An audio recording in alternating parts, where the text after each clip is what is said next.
చేయండి ప్లీజ్, అందరినీ కూర్చోండి. హలో సార్, నమస్తే. Welcome to the beautiful city of destiny Vizag. Sir, నాకు ఒక చిన్న డౌట్ ఉంది సార్. మీరు పొలిటీషియన్ అవ్వకముందు ఒక మంచి ఎంటర్‌ప్రెన్యూర్. అసలు ఇవన్నీ ఎలా హ్యాండిల్ చేస్తున్నారు సార్? అండ్ నేను కూడా ఒక ఎంటర్‌ప్రెన్యూర్‌నే. యూత్‌ని ఎంటర్‌ప్రెన్యూర్‌గా ముందుకు తీసుకెళ్ళడానికి ఒక మంచి సజెషన్ ఏమైనా చెప్తారనుకుంటున్నాను సార్. అన్న, ఆమె ఒక యంగ్ ఆంటర్ప్రెన్యూర్ అంట వైజాగ్ నుంచి. మీరు పొలిటీషియన్, మీ పాలిటిక్స్, యాక్టివ్ పాలిటిక్స్ ముందరు you were a successful entrepreneur.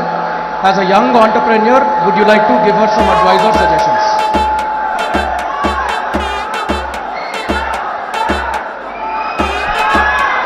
అమ్మ, నేను I take the liberty to talk on behalf of CM గారు. సార్, నాకు వినిపించదు.